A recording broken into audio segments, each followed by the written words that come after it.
of all the things in the world, of all the things that a human being can do,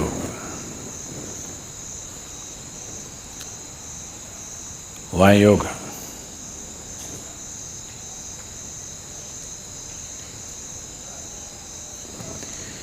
Everything that human beings can do is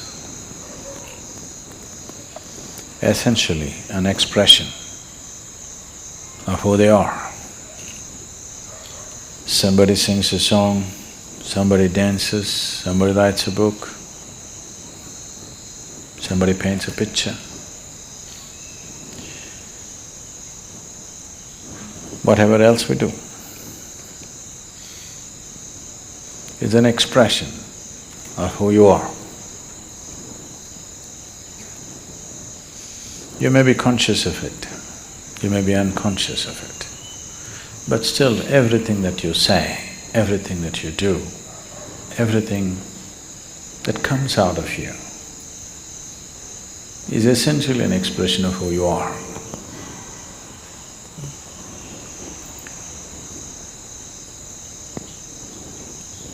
So yoga, in that way, is diametrically opposite to this, because it's not an expression of who you are. It's about determining as to who you are. It's about determining as to what you want to be. Changing the very fundamentals of one's existence.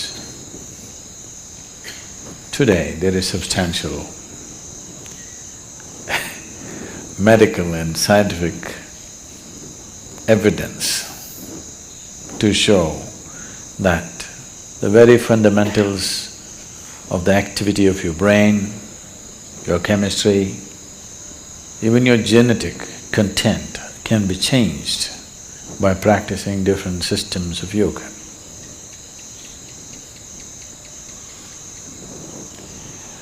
This needed no confirmation because we've always witnessed this. But today there is scientific data to prove this. So this is not an expression of who you are, this is about determining the nature of who you wish to be, changing the fundamental ingredients which has made you who you are.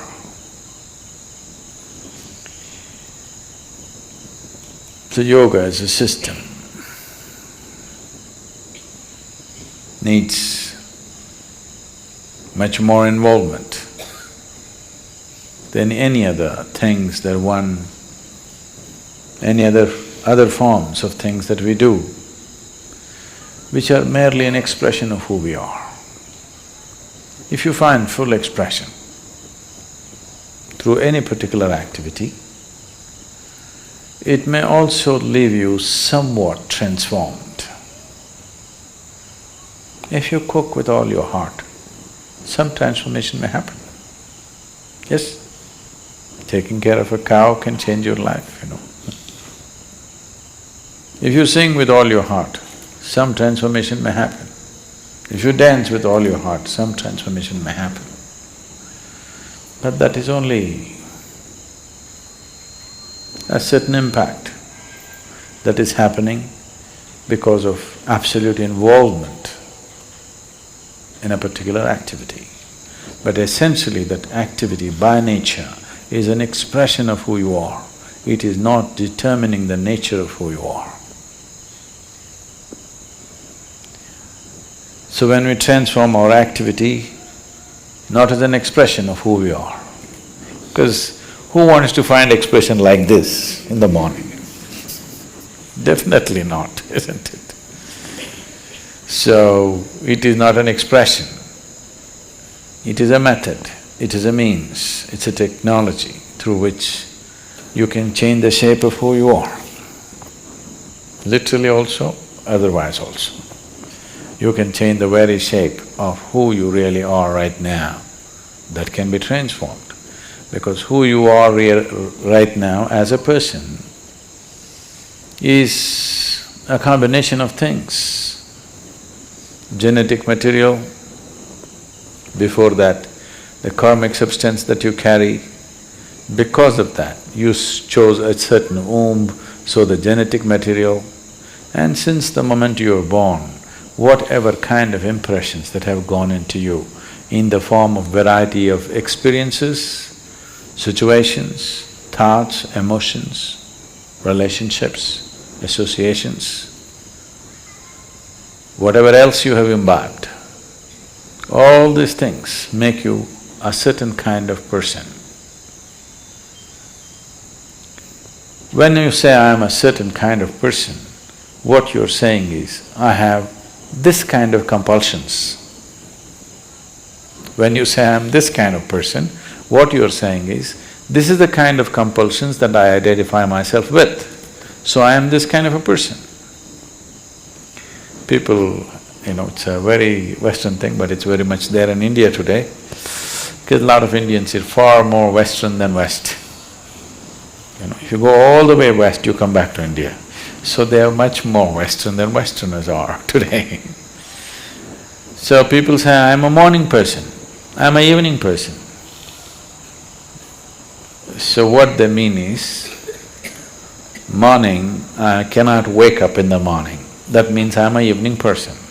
I can't stay awake in the evening, so I'm a morning person. Not only that, people… it's going far, some are BlackBerry people, some are Apple people.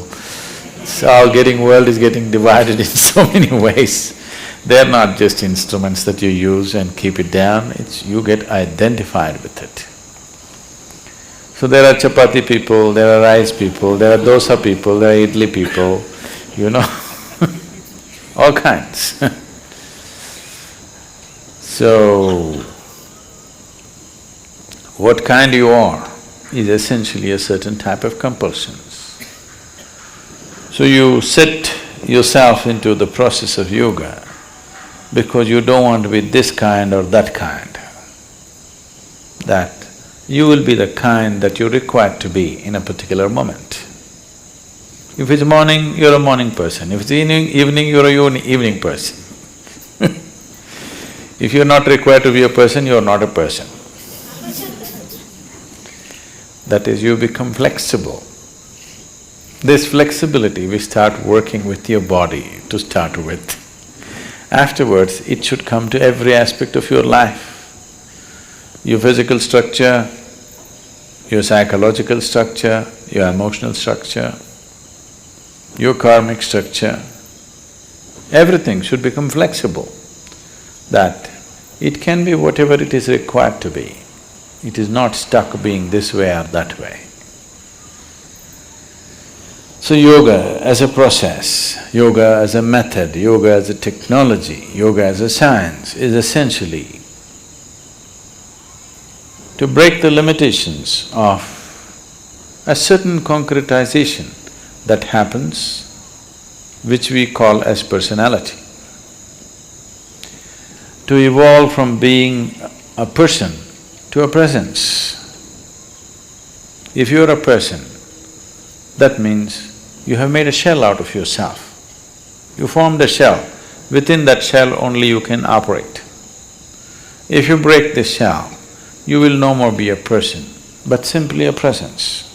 As life is, as God is, just a presence. If it can be encased in a shell, it becomes a person.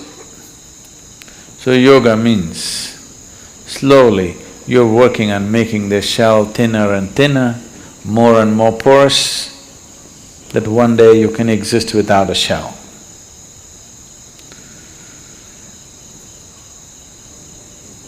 So essentially, in your experience, yoga means morning.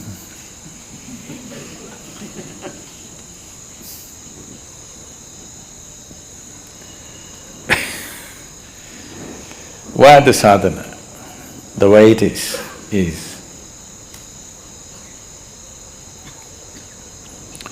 all aspects of physicality are cyclical in the universe. Planets are going around the sun, the solar system are moving, everything in the galaxy, in the cosmos is cyclical. The more and more you're identified with your physical system, the more and more cyclical you are also. Your experiences are cyclical, the process of life is cyclical. If you watch carefully enough, even the situations that you face in your life come in cycles.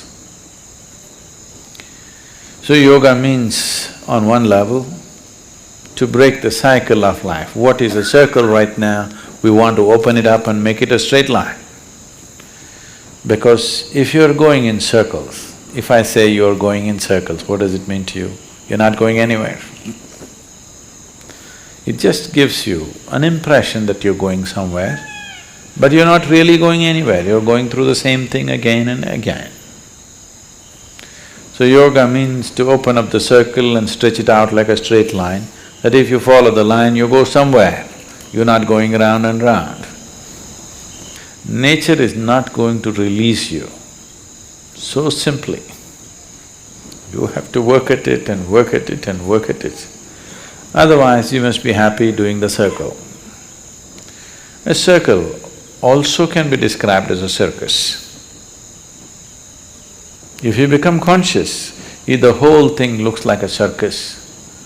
If you are not conscious, you can only see 3 feet in front of you, then it's all real. If you can see the whole circle of your life, suddenly it becomes like a circus. Once you realize it's a circus, you don't want to go through the circus again and again. Only if your vision is too limited, you can see only 3 feet in front of you, everything is real for you. If you open up and see the whole circle, the way you're going, it looks like a circus and definitely you don't want it to continue forever, you want to do something about it. So these cycles, these repetitive cycles of compulsiveness is coming because there are various types of memories in the system. Memories, karmic memories, information essentially means memory, isn't it? It is the foundations of information that we carry which has constructed this body the way it is. To live in it and not to be off it will not come easy. I'm not saying it's difficult, but it needs to be worked at. The sadhana is just about this. However simple the sadhana is, every day if it is worked at, slowly one can see a certain level of freedom happening within you step by step, maybe inch by inch, maybe micromillimeter by micromillimeter, but nobody can say it is not releasing you. It will slowly release you. If you want to go rapidly, a lot more to do. You don't mind going slowly, something to do.